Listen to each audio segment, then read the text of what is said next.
April the 4th. Elisha prayed, "O Lord, open his eyes so he may see." 2 Kings chapter 6 verse 17.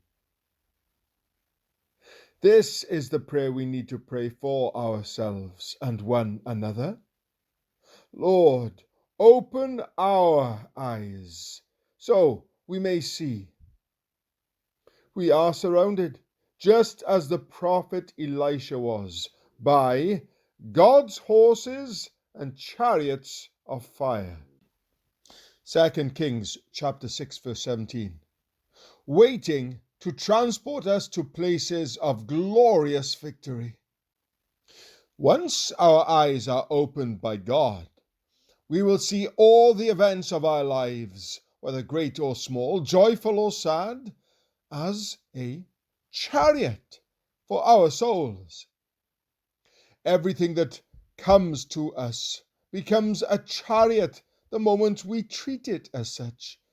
On the other hand, even the smallest trial may become an object crushing everything in its path into misery and despair, if we allow it. The difference then becomes a choice we make. It all depends not on the events themselves, but on how we view them. If we simply lie down, allowing them to roll over and crush us, they become an uncontrollable car of destruction.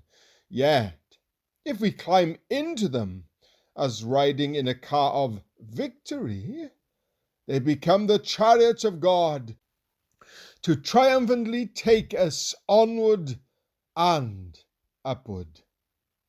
Hannah Whittle Smith.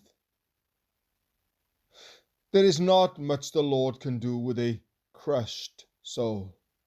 That is why the adversary attempts to push God's people towards despair and hopelessness over their condition or the condition of the church. It has often been said that a discouraged army enters a battle with the certainty of defeat. I recently heard a missionary say she had returned home sick and disheartened because her spirit had lost its courage, which led to the consequence of an unhealthy body. We need to better understand these attacks of the enemy on our spirit and how to resist them.